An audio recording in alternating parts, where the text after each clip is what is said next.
I have worked as night shift security for countless occasions and have encountered all kinds of unexplained things. None of them really shook me until I started working as a park ranger. This is my story. There's something truly haunting about walking alone in a vast forest, especially at dusk. And on this particular night, the darkening skies of Cedar Ridge Park only added to the eerie atmosphere. When I'd been first offered the job as a park ranger, I was excited.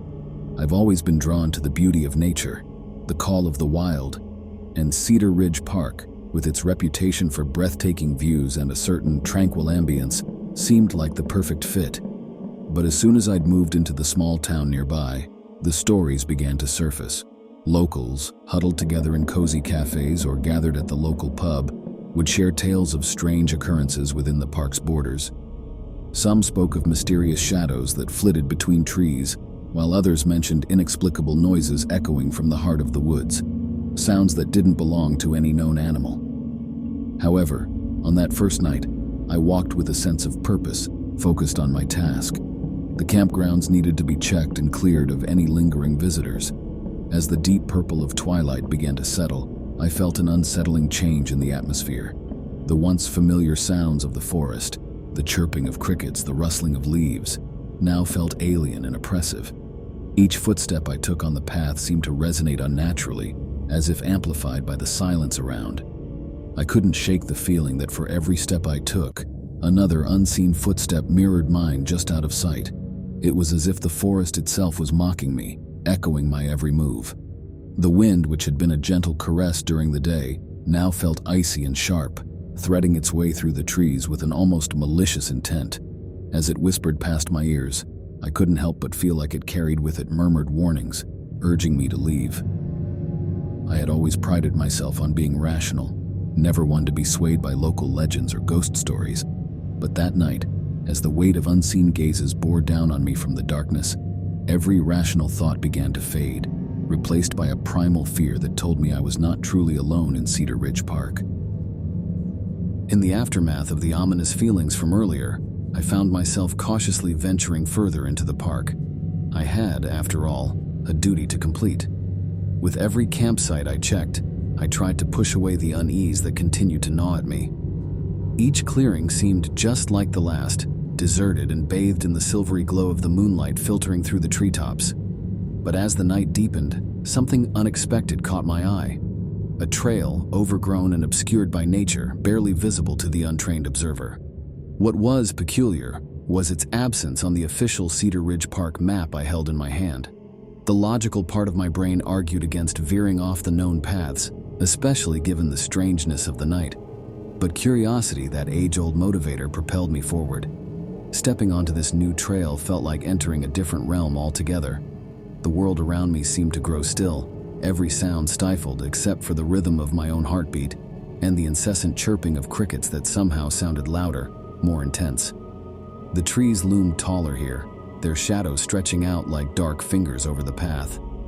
It was then that I saw them, a series of footprints fresh and well-defined against the soft earth. They seemed to emerge out of nowhere, starting abruptly in the middle of the path. I crouched down, studying them, noting they weren't my size, nor did they match the tread of my boots. What was even more baffling was how they seemed to end just as suddenly a few meters ahead, swallowed by the ground. Every fiber of my being screamed that something was amiss. The night air grew colder, and the hair on the back of my neck stood up. My mind raced to find an explanation. Perhaps another ranger, a lost hiker. But the stillness around, the complete lack of any signs of human presence, whispered a different tale. A chilling realization dawned upon me. Whatever or whoever had made those footprints had vanished without a trace, leaving behind only a haunting enigma. And in that deafening silence, the weight of a truth I didn't want to accept settled in my bones. In the vastness of Cedar Ridge Park, I was no longer the sole wanderer. The unsettling encounter with the footprints still fresh in my mind, I resolved to move to the more open areas of the park, a place where the moon shone brighter and the darkness seemed less oppressive. The lakeside of Cedar Ridge Park, known for its still waters and calming ambiance, seemed like the perfect escape. As I walked closer, a thick, almost unnatural mist began to ascend from the water's surface, swirling and twining itself around trees and rocks, as if the lake itself was breathing. The stillness of the water was mesmerizing. It reflected the moon so purely, so clearly, that for a moment I forgot the strangeness of the night. It felt almost as if I could reach out and grasp the celestial body from the water's mirrored surface. Yet as I stood there captivated, something in the reflection caught my attention. An old, gnarled tree stood on the bank's edge, its twisted limbs stretching out towards the water. The oddity? There was no such tree behind me. Confused, I turned to confirm the inconsistency, and to my shock, the very same tree stood there, tall, weathered, and undeniably real. But when I glanced back at the lake, the reflection had shifted. The tree, once so prominent in the mirrored image, was gone. Only the moon and the mist remained. A chill ran down my spine, colder than the night air around me. My heart pounded loudly in my ears, each beat echoing the rising panic within. The lakeside, once a haven of peace, now felt like a trap. The line between reality and illusion blurred, leaving me questioning my own senses. Every fiber of my being, every primal instinct honed over millennia, screamed at me to flee. But it was as if the lake, with its mysteries and shifting reflections, had cast a spell, rooting me to the spot. I was ensnared, trapped in a moment where time seemed to stand still, caught between the tangible world of Cedar Ridge Park and the eerie distortions of the vanishing lake. Trying to regain some semblance of control, I forced myself to turn my back on the perplexing lake and its distorted reality. Seeking refuge, I wandered deeper into the park and found myself drawn towards a particularly dense grove of trees. This area felt different, more ancient, as if these trees had stood watch for countless centuries. In this grove, the world seemed muted. The thick canopy overhead filtered the moonlight, turning it into a soft, ethereal luminescence that bathed the area in shades of silver and blue. The play of shadows on the ground created an intricate dance, giving life to the inanimate. And then it began. At first, it was barely audible, a mere hint of a sound, like the gentlest rustle of leaves. But slowly it grew, morphing into distinct whispers that danced around me, carried on the breeze. Each time I thought I could pinpoint the source, the sound seemed to shift, coming from behind, then the side, then right next to my ear.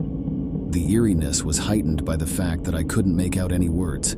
It was as if I was listening to a conversation in a language long forgotten. The sensation was maddening. The once gentle whispers now felt invasive, as if they were trying to burrow into my mind, seeking to share their age-old secrets.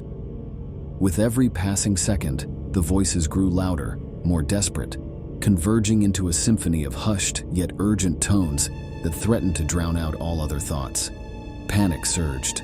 The very ground seemed to shift beneath my feet. The towering trees, which moments ago stood silent and majestic, now appeared menacing. Their trunks seemed to elongate, bending and twisting while their branches swayed and reached out, as if trying to ensnare me in their wooden grasp. The whispers became a cacophony, an unending barrage that left me disoriented. My instinct screamed at me to escape the suffocating grove, to get away from the relentless voices that seemed to come from everywhere and nowhere at once. Blindly, I bolted, dodging the trees that seemed intent on capturing me, the whispers chasing after me like malevolent spirits. The world spun, the lines between reality and nightmare blurring, as I desperately sought to escape the clutches of the haunted grove and the ancient voices carried by the wind. Or I threw it open and darted inside, not stopping until I had slammed it shut, its resounding thud echoing like a definitive declaration of safety. The walls around me, though simple timber, felt as impenetrable as a fortress. The oppressive whispers that had tormented me in the grove were now conspicuously absent.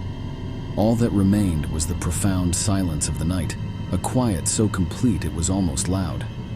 Though I was within the confines of the cabin, the sensation of being observed, of unseen eyes boring into me, remained. It clung to me, a haunting reminder of the park's eerie enigma. Throughout the night, every small sound, every tiny creak of the cabin's wooden frame, or rustle of leaves outside became a potential threat. I kept every light on, casting the interior in a bright glow, creating a makeshift barrier against the darkness outside. Hours felt like days, but eventually, the first light of dawn began to seep through the windows, painting the world in soft hues of gold and pink. As the sun rose higher, Cedar Ridge Park transformed. Its beauty and tranquility returned, making it almost impossible to believe the terrors of the night prior. The trees swayed gently, the lakes shimmered, and the pathways invited exploration. But for me, the allure was forever tainted.